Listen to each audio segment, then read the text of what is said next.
Buenos días, hermanos. Si alguien necesita una Biblia, acá me dejaron una, pero yo tengo acá dos más, entonces no voy a necesitarla.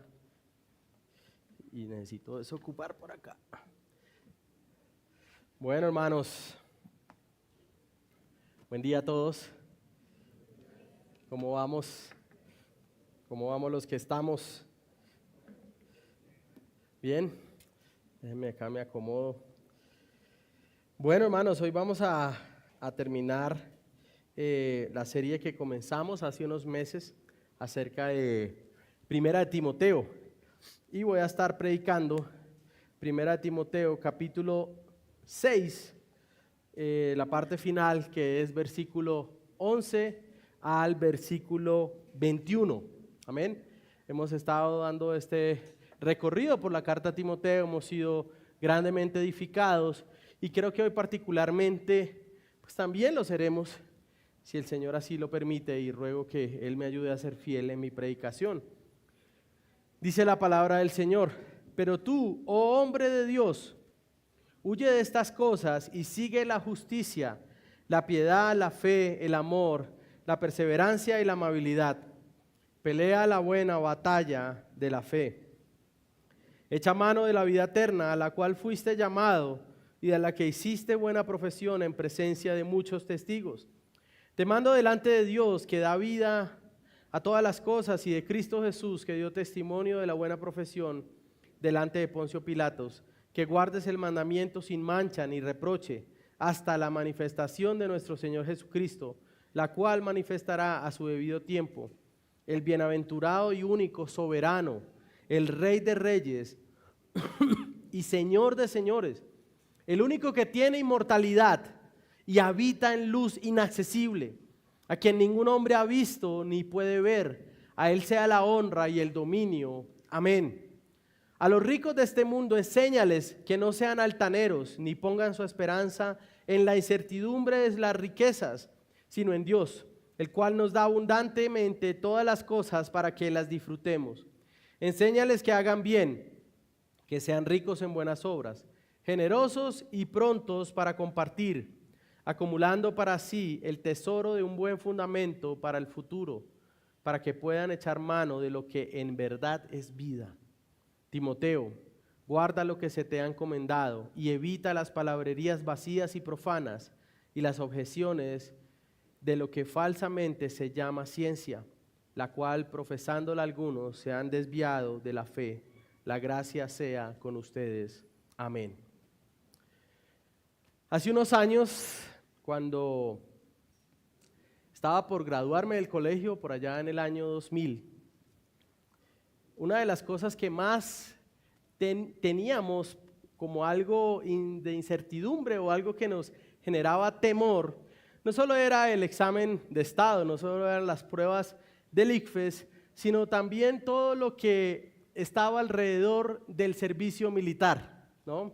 Tal vez aquellos muchachos entre nosotros que están por graduarse no sabrán mucho de esto, porque las cosas, gracias al Señor, han cambiado.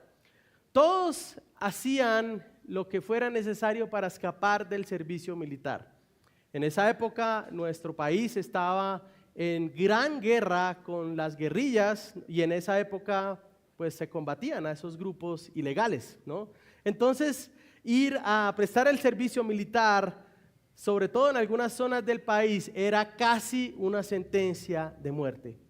Así que algunos que tenían dinero para hacerlo, simplemente se saltaban los sorteos, hacían un sorteo y dependiendo de las balotas que sacaban los bachilleres de 11, los enviaban a diferentes zonas del país. Incluso a veces los camiones del ejército estaban fuera del colegio donde se hacía el sorteo, ¿no?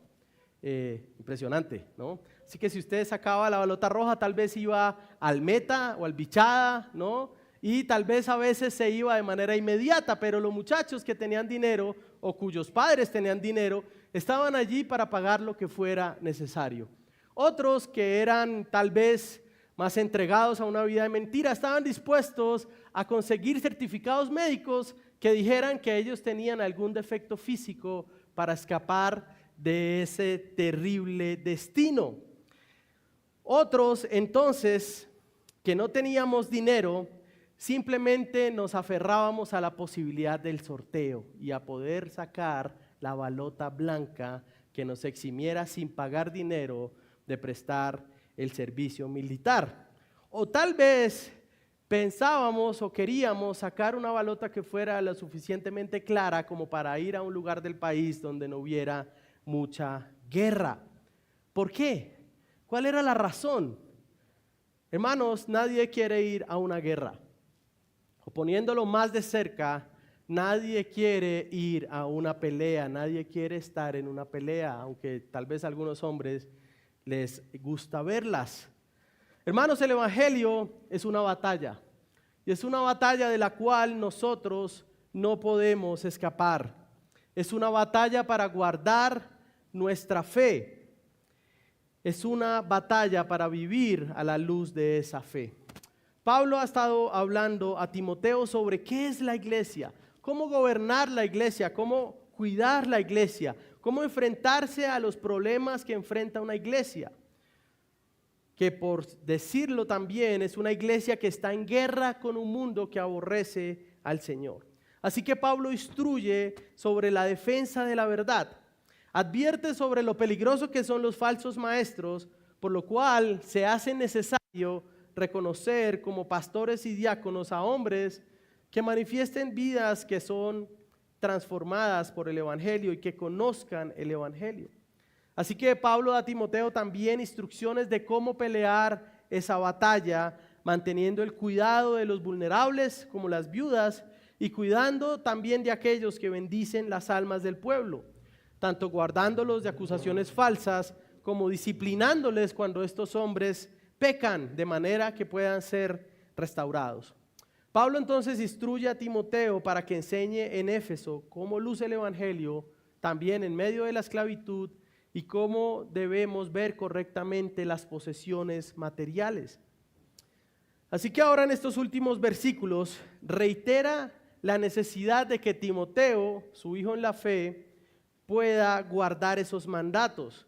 Pero al mismo tiempo recuerda quién es el Dios al que no solo Timoteo, sino todo cristiano sirve, el cual viene a ser su esperanza, pero también viene a ser ayudador en medio de esa batalla. Mis hermanos, desde la resurrección de nuestro Señor Jesucristo y hasta que Él regrese, el pueblo del Señor está en guerra.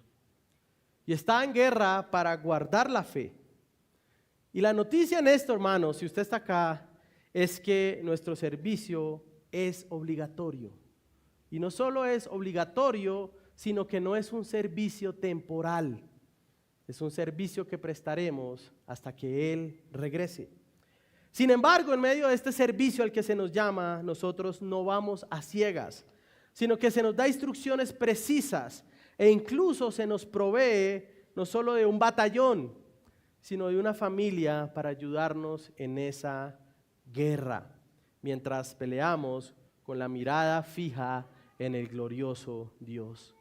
Hermanos, debemos guardar la fe y huir de las falsas esperanzas del mundo, aferrándonos a la vida eterna en Cristo. He titulado mi mensaje el día de hoy, La buena batalla del creyente, guardar la fe. La buena batalla o la buena pelea, pero también usted pudiera traducirlo como la buena carrera, guardar la fe. Y quiero abordar esto en 3 encabezados, y este texto, la última parte, es como una especie de sándwich. Del verso 11 al 16, Pablo da un mandamiento que es guarda el mandato.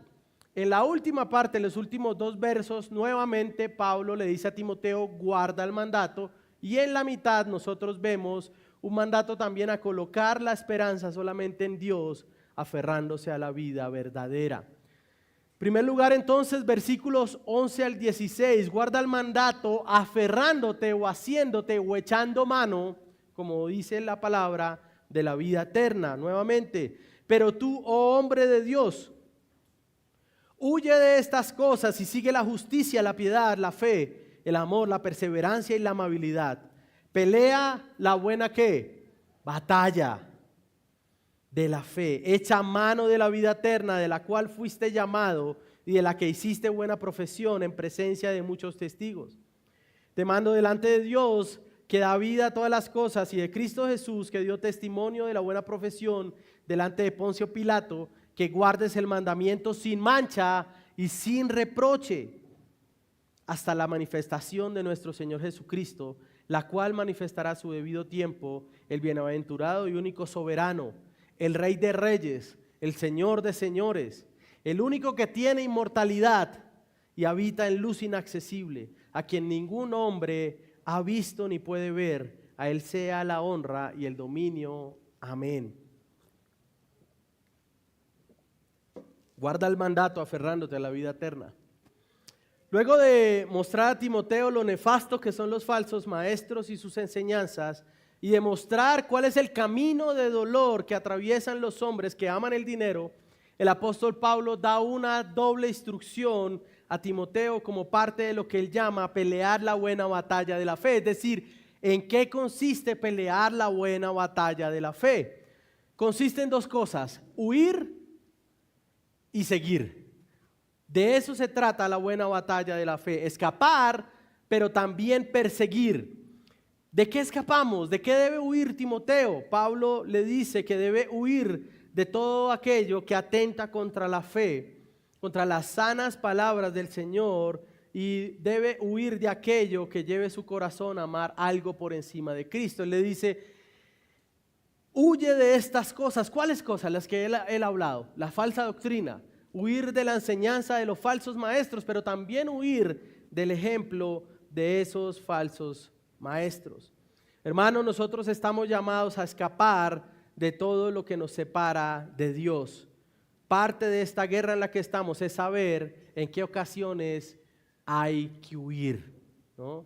Y uno piensa que no haría parte de la guerra cuando uno escucha, ¿no?, pelea la buena batalla de la fe. Es como que el cristiano siempre tiene que ir adelante, ¿no?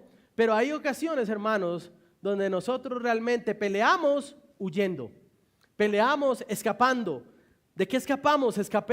Debemos escapar de las acciones pecaminosas, debemos escapar de los deseos pecaminosos y debemos escapar de los pensamientos pecaminosos.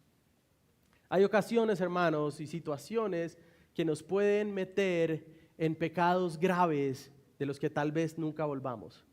Por ejemplo, el adulterio. Hay hombres que tal vez se enfrentan a una vida de trabajo, no sé, en una oficina o en diferentes ámbitos, y tal vez hay alguna mujer que está tratando de seducirlo.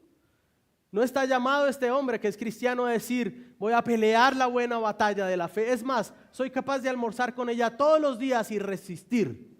No, hermano, en esa batalla usted tiene que escapar. Usted tiene que escapar. Huye de estas cosas, huye de lo malo.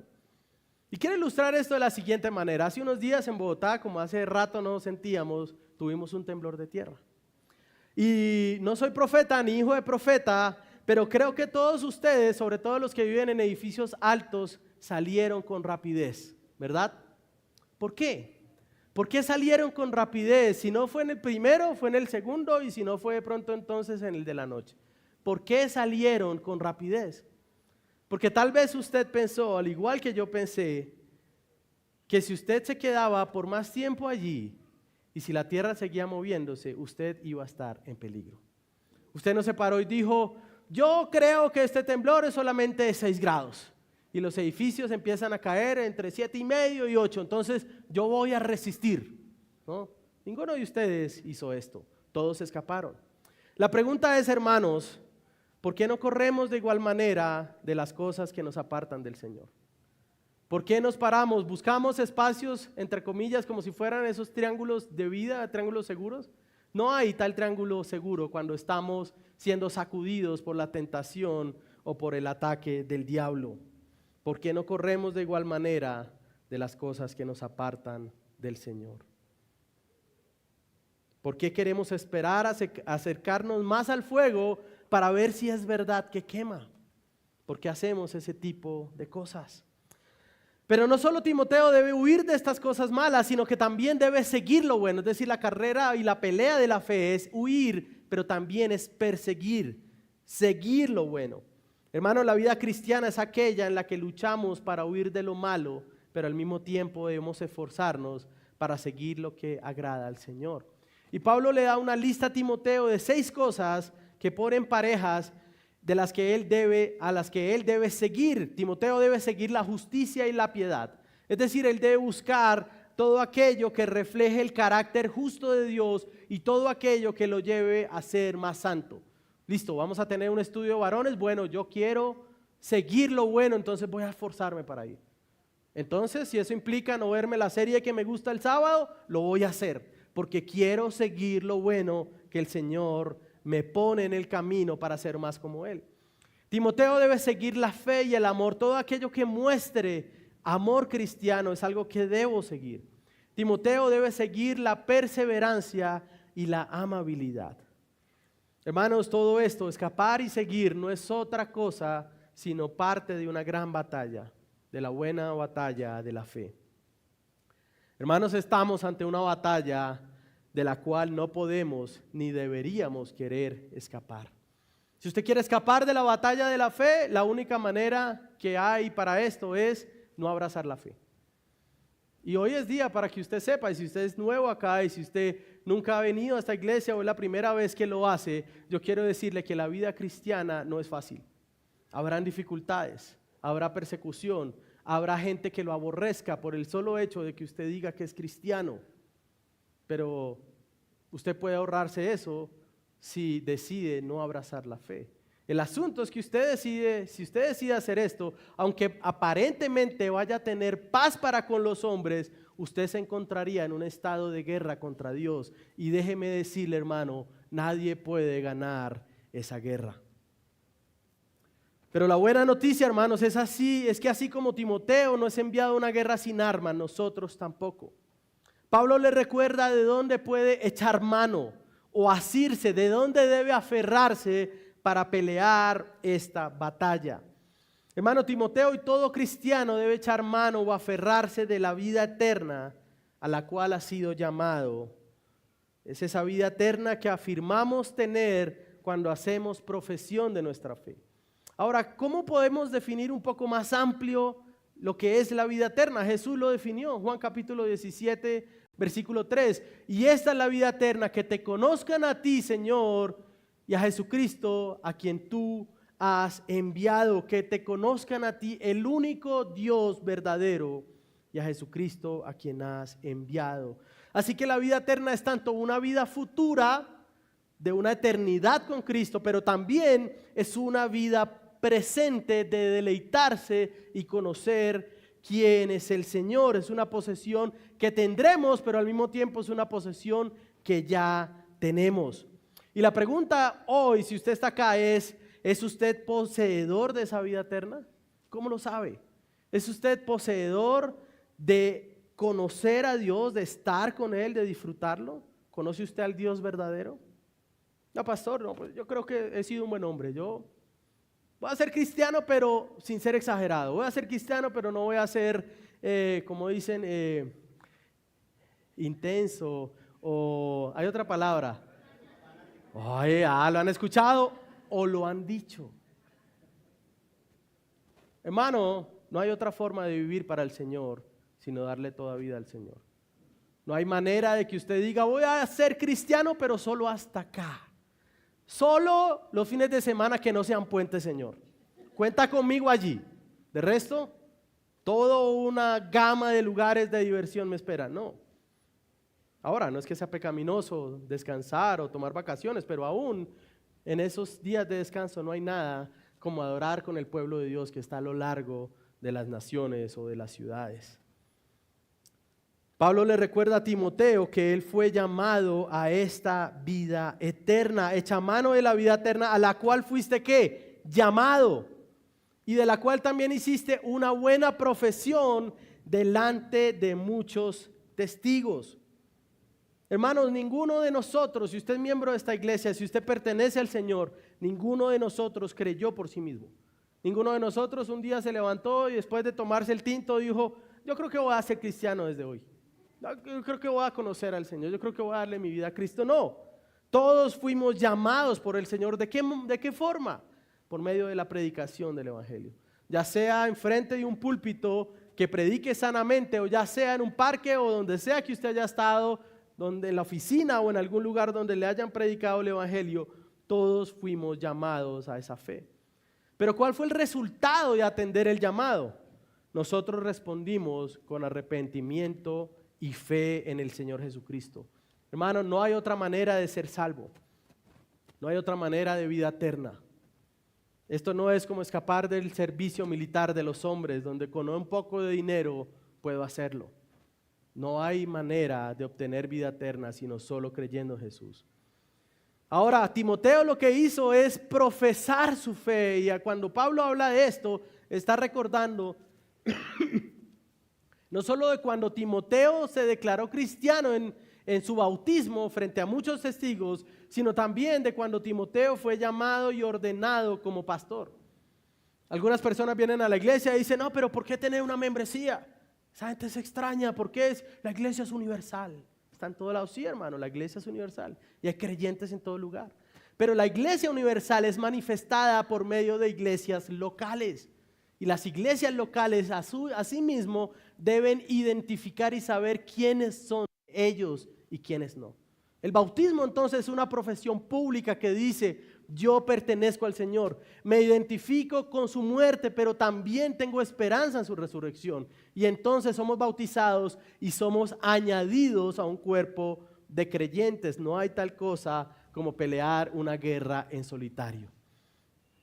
Y es bueno decirlo porque a veces vemos películas, ¿no?, donde un solo hombre, generalmente un hombre de Estados Unidos, va y pelea contra todos, se enfrenta a todo un país y gana. La vida cristiana no es así. No podemos ir solos, así creamos que somos de las fuerzas especiales, ¿no? No podemos ir solos a ganar. El Señor nos ha dado una familia de fe, un batallón, para que podamos pelear juntamente con ellos. Ahora, frente a quién Timoteo es llamado a guardar ese mandato, verso 13, te mando delante de Dios, que da vida a todas las cosas, y de Cristo Jesús, que dio testimonio de la buena profesión. Hermanos, Timoteo es traído para que se comprometa a guardar su profesión delante del mismo Dios. Ese mandato a pelear la buena batalla es hecho delante de Dios mismo. No sé si a usted le ha pasado que cuando usted quiere hacer un compromiso que luzca bastante serio, usted llama a una persona que para usted sea de respeto, ¿no?, para que conste el compromiso entre los dos frente a alguien, ¿no?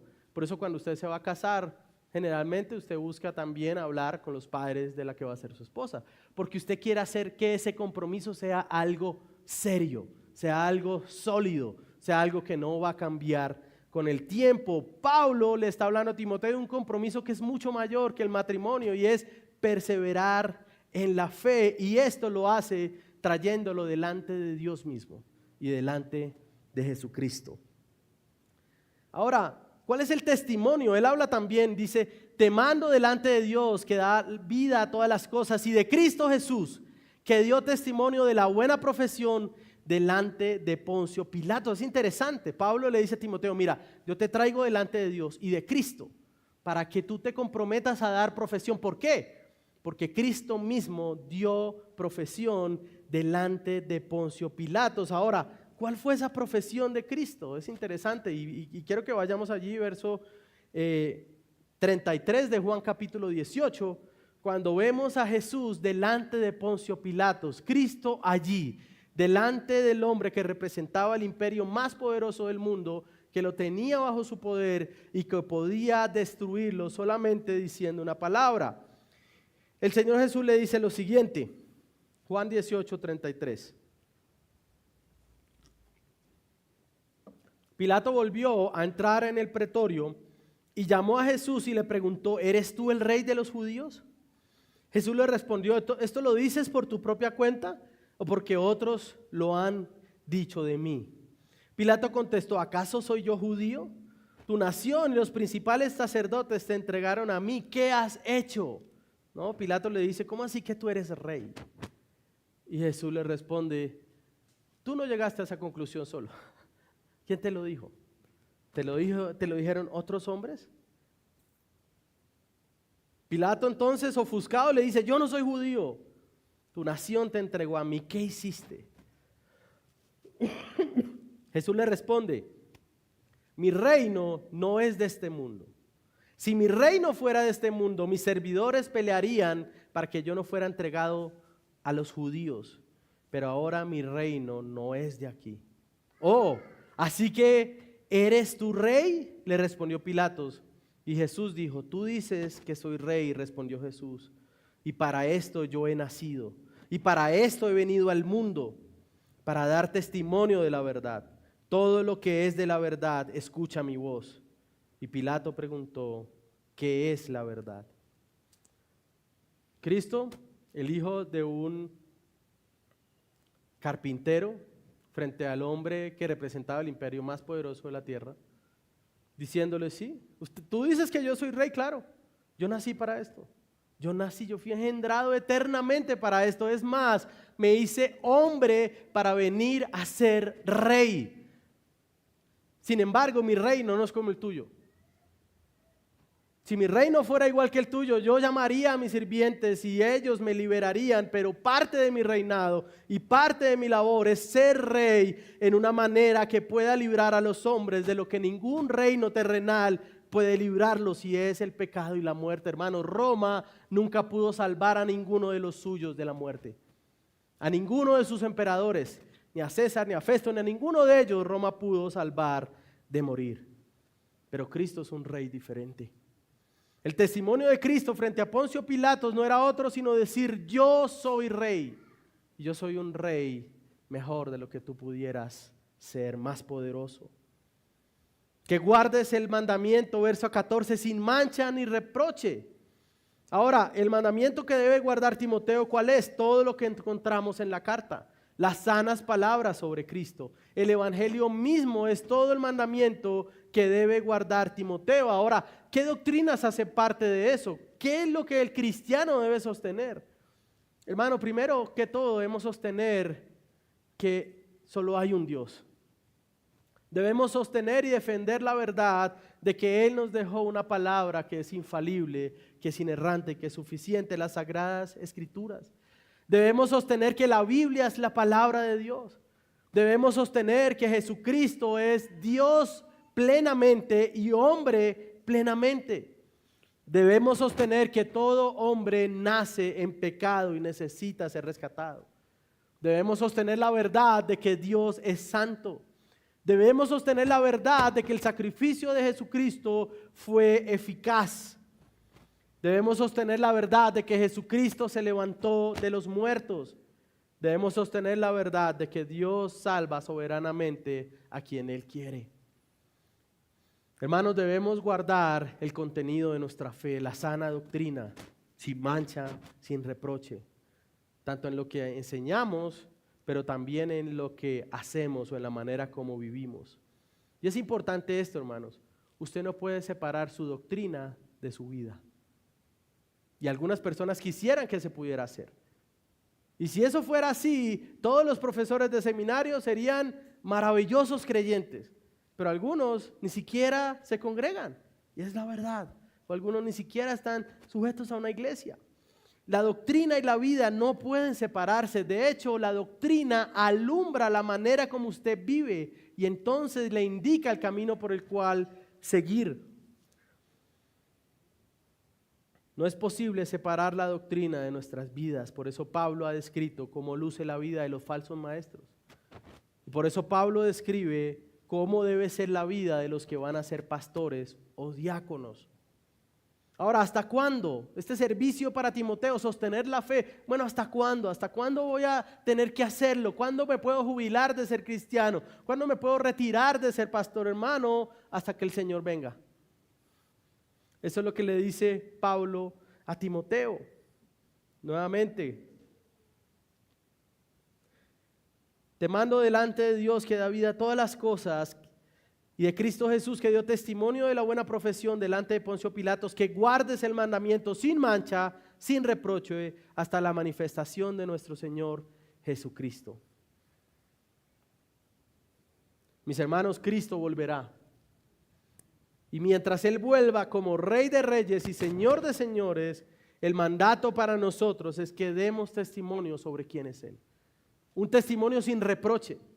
Un testimonio donde no solo usted se sepa lo que significa el evangelio del Señor, pero también que usted viva a la luz de eso. Nosotros no estamos llamados entonces a innovar en cuanto a la fe, sino a preservar y a ser fieles. Acá no estamos llamados a, hermano, les voy a dar algo que nunca habían escuchado. No, si usted escucha eso, que un pastor le dice, voy a decirle algo que nunca ha escuchado, es posible que usted tenga que correr mejor.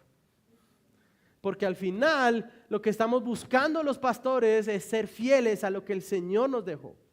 No traer algo extraño que nos soñamos o que vimos en alguna película o algo así, no. Buscamos ser fieles a la palabra del Señor.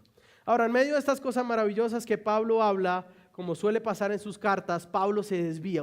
Si usted ha leído las cartas de Pablo al menos una vez, usted se da cuenta que Pablo a veces está hablando de algo y se va para otro lado, ¿no? Acá este es uno de esos casos. Pablo está hablando, dice, hasta la manifestación de Jesucristo, la cual manifestará en su debido tiempo al bienaventurado y único soberano, al Rey de Reyes y al Señor de Señores, al único que tiene inmortalidad, que habita en luz inaccesible, a quien ningún hombre ha visto ni puede ver. A Él sea la gloria y el dominio eterno. Amén.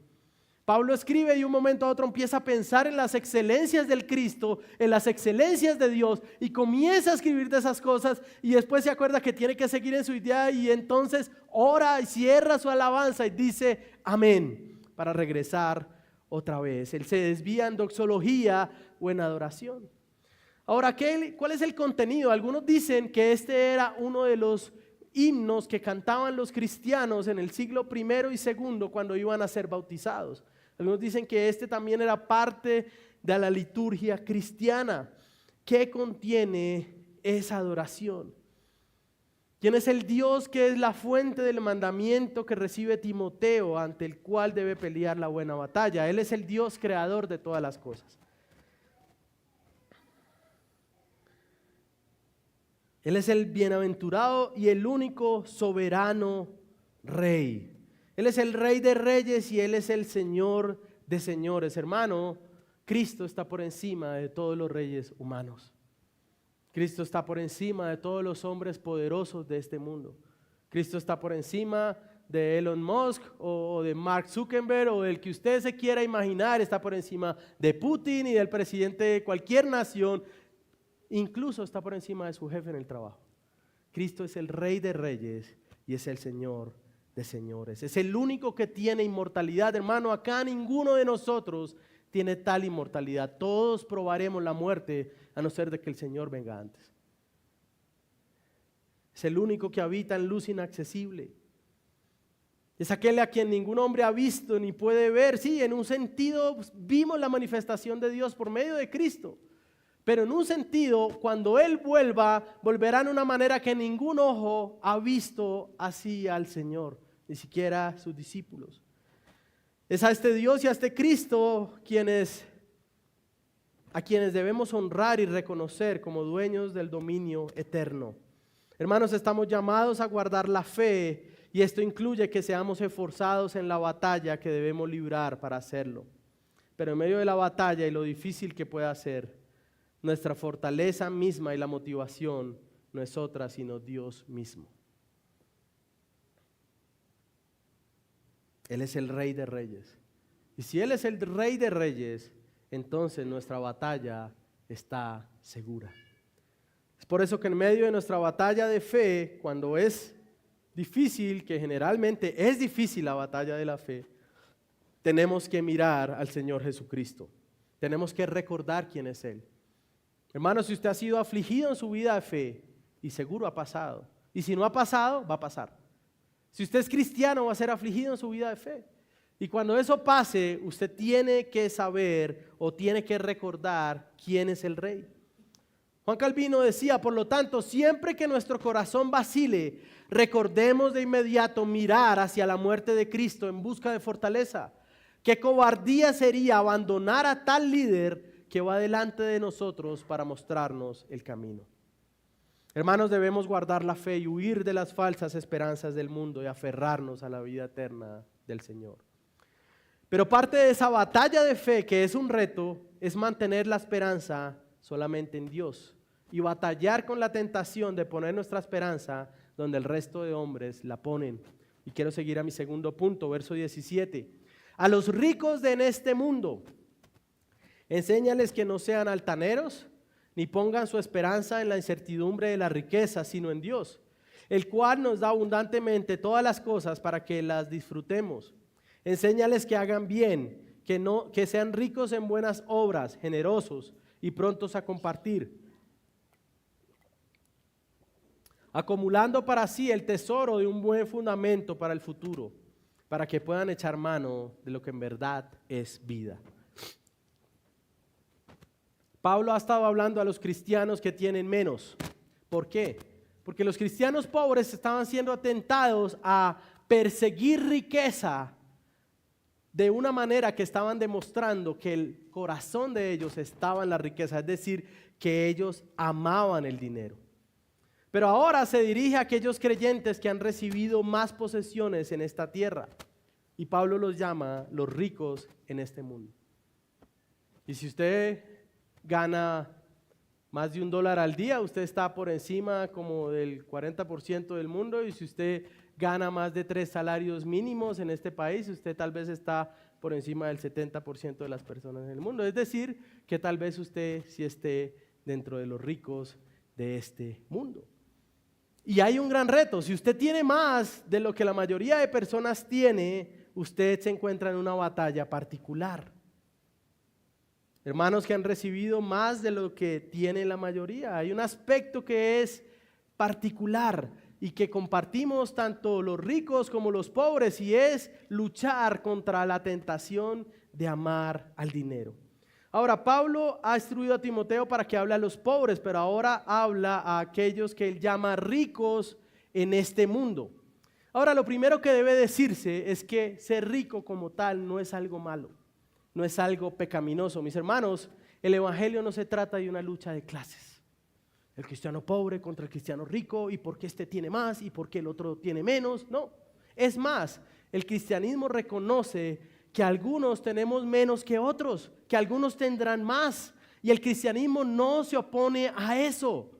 Y tenemos que hablarlo, hermanos, porque tal vez suena más piadoso decir, todos tenemos que ser iguales, ¿no? Pero eso es falso. La Biblia habla del fruto del trabajo de las manos de los hombres, del esfuerzo y de cómo Dios recompensa eso. Pero también habla de cómo debe vivirse siendo rico. ¿Qué debe enseñar entonces a los ricos de este mundo? Hay dos grandes peligros. Cuando la gente prospera, cuando la gente tiene más dinero que el común, hay dos peligros. Primero, el orgullo o un falso sentido de importancia o un falso sentido de seguridad, es la segunda. Primero, el orgullo y un falso sentido de que usted es importante por lo que tiene. Y segundo, un falso sentido de que usted está seguro por lo que tiene.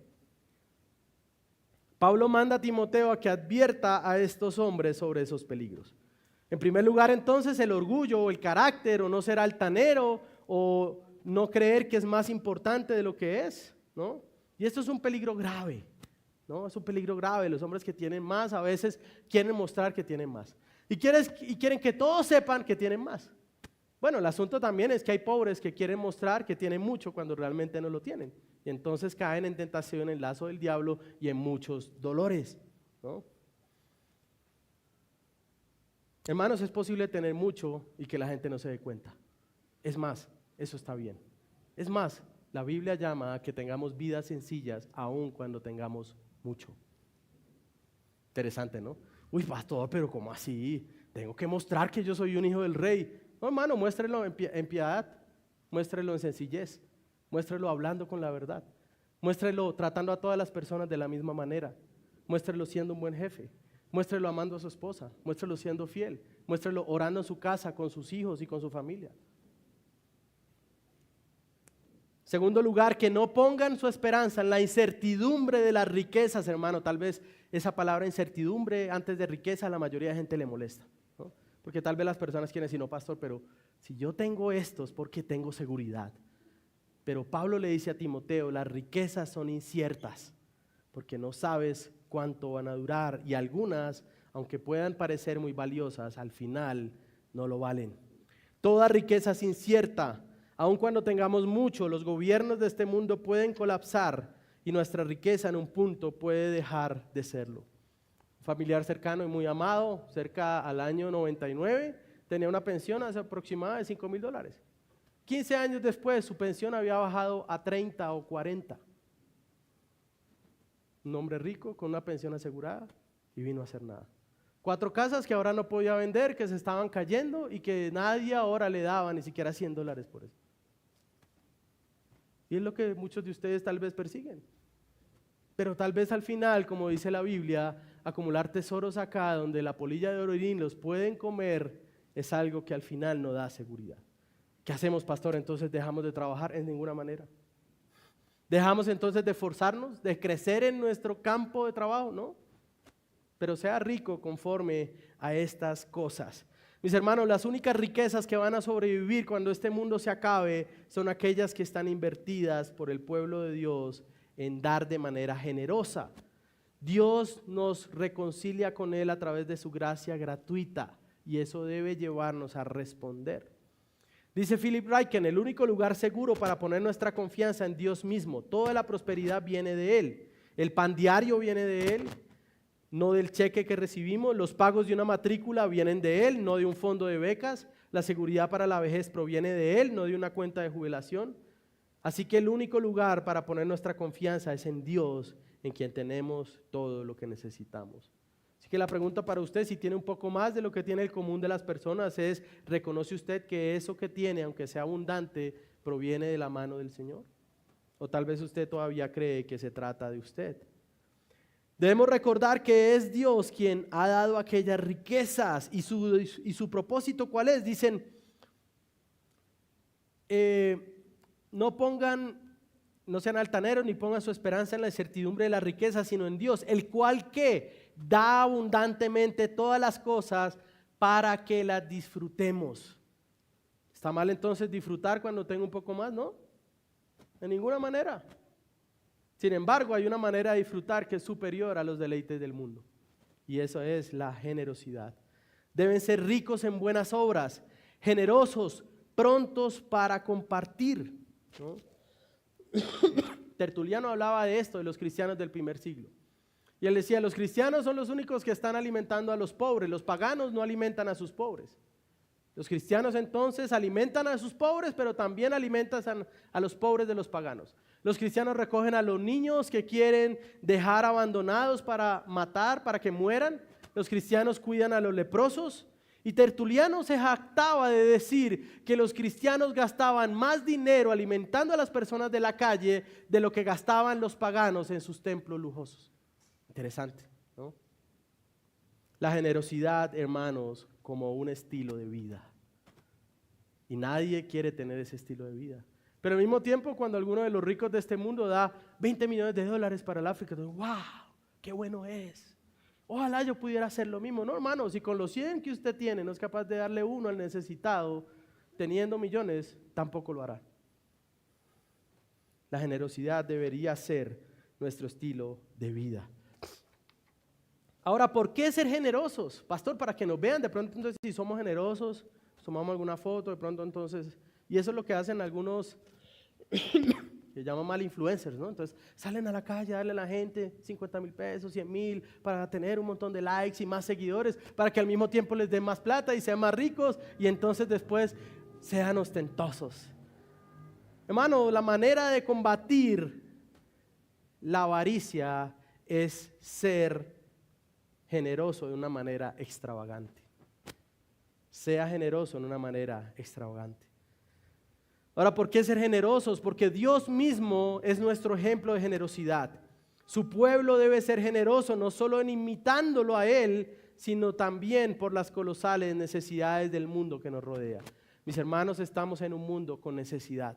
Hay pobreza en esta tierra, hay pobreza en esta ciudad, tal vez hay pobreza en su barrio.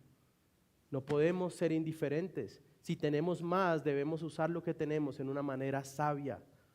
Ahora, no es el que guarda, dice Clemente, sino el que da a quien es rico.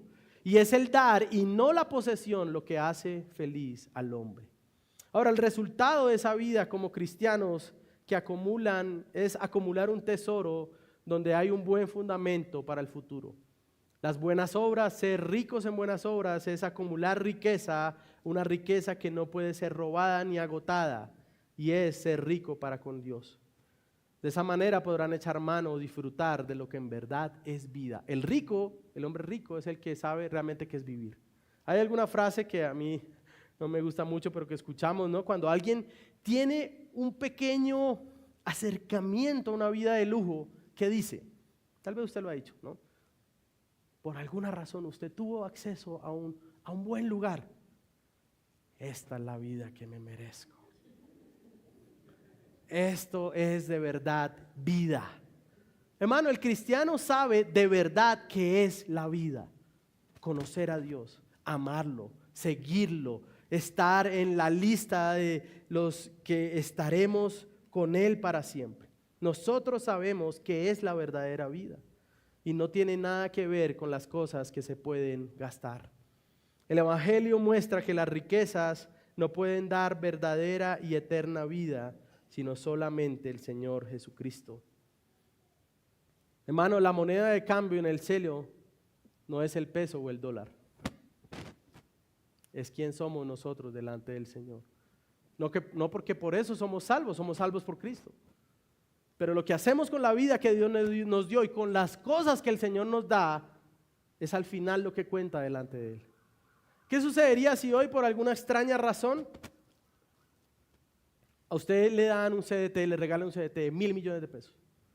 Con la condición de que no puede reclamarlo sino hasta dentro de 5 años.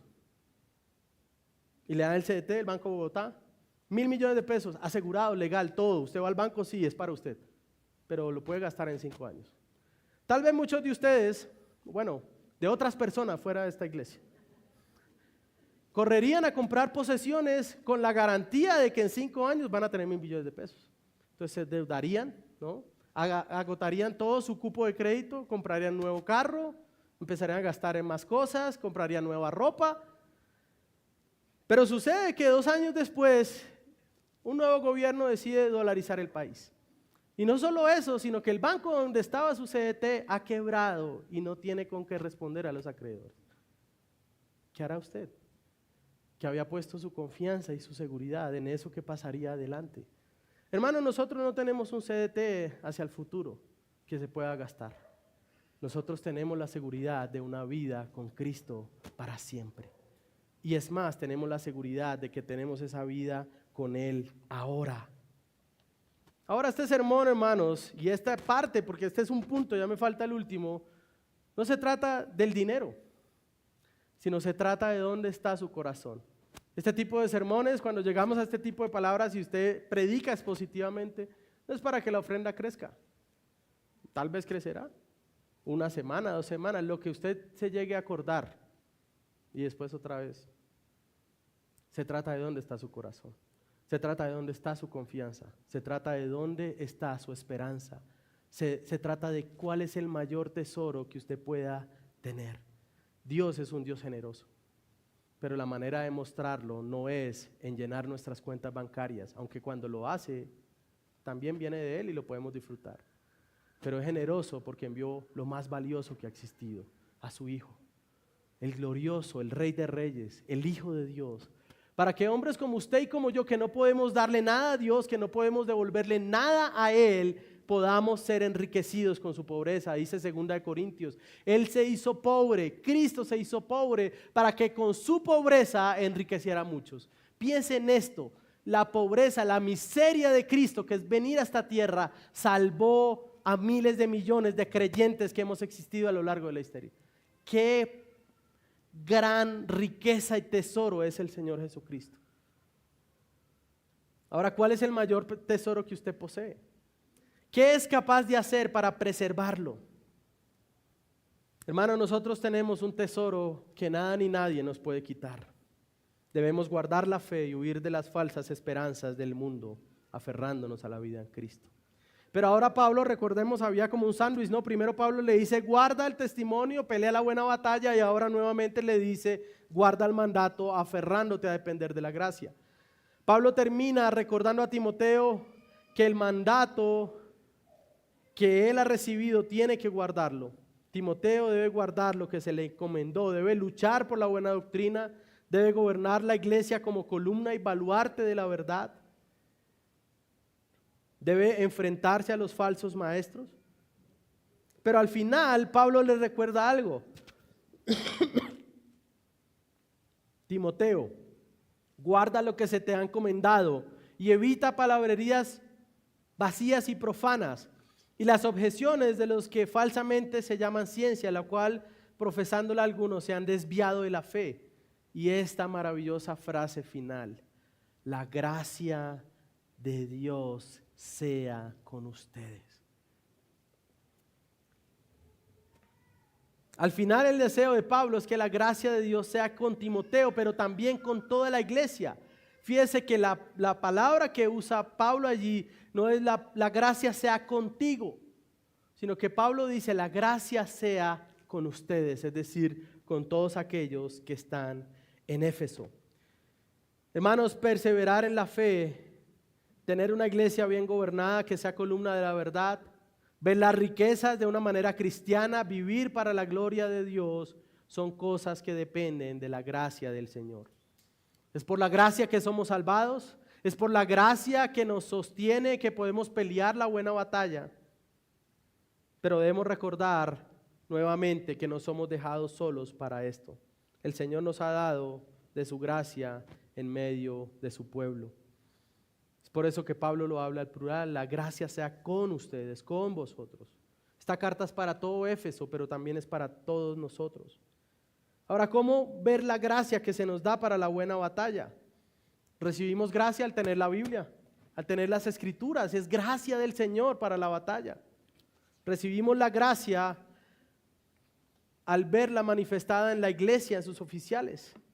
Se nos da gracia al ser instruidos en la palabra del Señor.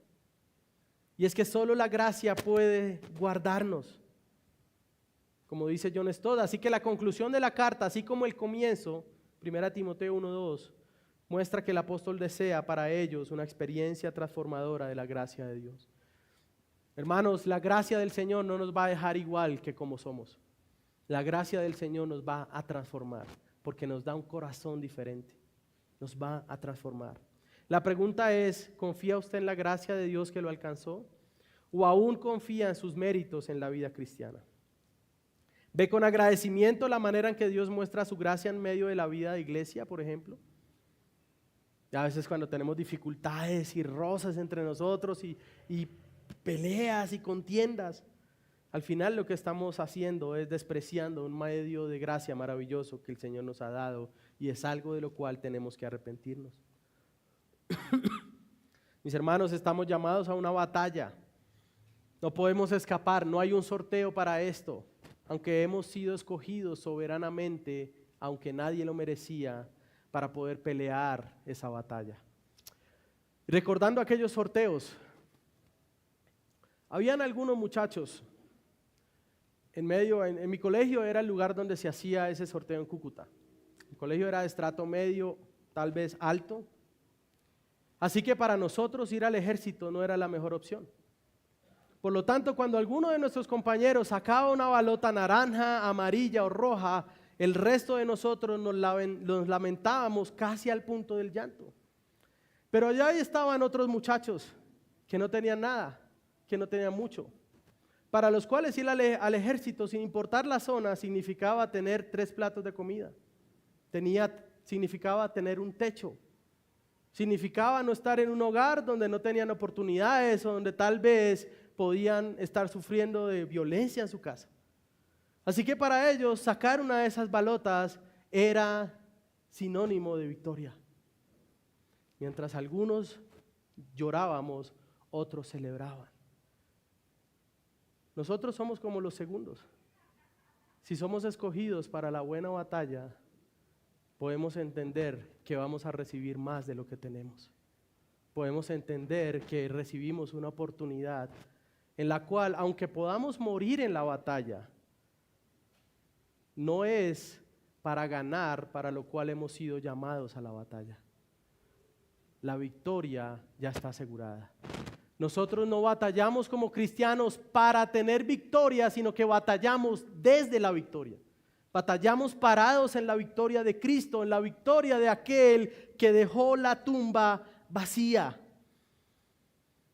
Es por la gracia, mis hermanos, por la gracia del Señor, no por nuestra capacidad. Usted no ha sido escogido porque Dios sabe que usted va a ser el mejor soldado. Y algunos dicen, no, Dios le da sus mejores batallas a los mejores soldados. Eso es mentira, hermano. Porque no hay buenos soldados en este ejército. Hay hombres débiles. Pero hombres débiles que pueden decir, en medio de mi debilidad, Señor, tu gracia es suficiente y tu gracia me fortalece. Y por eso podemos dar buenas batallas. Porque Él ya venció. Y es parados en la gracia de Dios que nosotros podemos darle gloria a Él, al único y santo Dios, al Rey de Reyes, al Señor de Señores, en quien confiamos y descansamos para pelear. Mis hermanos, la batalla de la fe no es fácil. Nos vamos a agotar, nos vamos a sentir frustrados. Ser padres frustra. La batalla de la fe puede frustrarnos aún más. Y estamos llamados a batallar como esposos, estamos llamados a batallar como padres, estamos llamados a batallar como hijos, estamos llamados a batallar como jefes, estamos llamados a batallar como trabajadores, como los que tienen poco o como los que tienen mucho. Estamos llamados a batallar en medio de esta vida con la esperanza de que Él venció. No corremos solos, hermanos. Si usted está allí, puede ver fácilmente a alguno de los hermanos que son parte de esta iglesia y que hemos firmado y que nos hemos comprometido y que hemos hecho una profesión pública de fe diciendo, sí, me enlisté, pero a la verdad me enlistó el Señor. Y aquí estoy, yo solo estoy haciendo público lo que recibí internamente de Él. Hermanos, debemos guardar la fe y huir de las falsas esperanzas del mundo, aferrándonos a la vida eterna en Cristo. Solo quiero dar un par de aplicaciones. Si usted está acá y no ha abrazado el Evangelio, si usted está acá y usted cree que puede ser cristiano, pero ahí medio tiempo, ¿no? Un cristiano por horas, ¿no? Es domingo 8 a 12, Señor. Si el servicio se alarga, ya no respondo, de pronto me voy del culto, ¿no? Si usted está acá y piensa eso, yo quiero decirle que usted tiene que escapar de esos falsos entendimientos sobre lo que es la fe y sobre lo que es la iglesia. Y quiero decirle que usted también debe arrepentirse si usted ha confiado en las riquezas como fuente de esperanza. No importa qué tanto dinero tiene, hermano. Yo no sé cuánto tiene, no me interesa. Lo felicito, y si tiene mucho, gloria a Dios. Pero aunque usted dé toda su cuenta bancaria, yo le puedo decir con toda seguridad que usted no puede comprar 5 minutos más de vida cuando usted esté muriendo.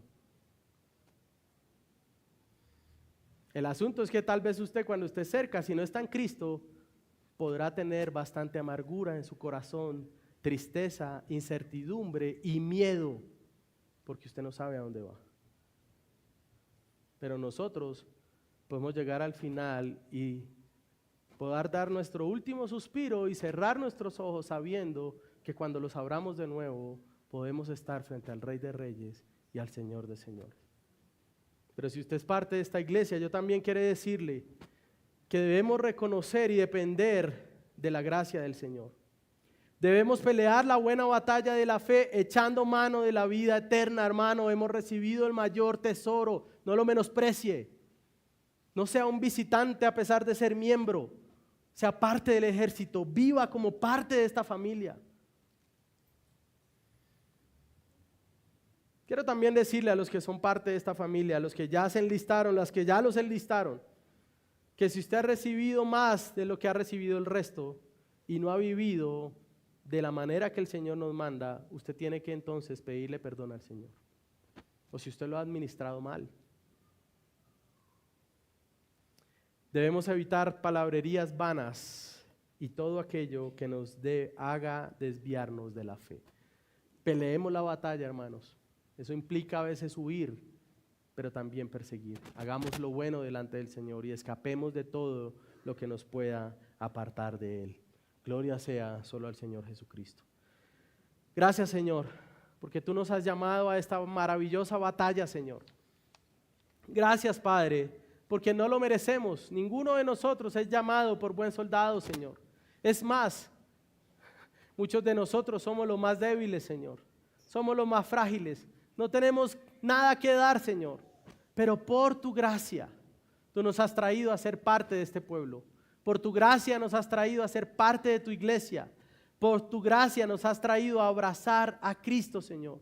Oh, Padre, te damos las gracias, Señor, porque tú eres nuestro reposo, nuestro refugio. En ti podemos descansar. Tú eres la verdadera vida, Señor.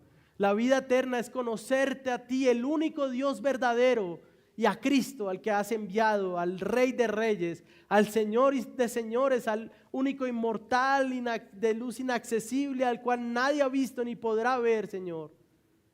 En ti descansamos, amado Señor. Gracias, Padre. Gloria a ti, Señor, en las alturas. Ayúdanos a pelear esta buena batalla. Ayúdanos a no descansar, a no echarnos para atrás, Señor, a no escapar de ella, sino pelear con valentía, Señor, desde tu victoria y no desde nuestra capacidad, desde tu gracia y no desde nuestro mérito, Señor. Te damos gracias, Padre, en Cristo Jesús. Amén.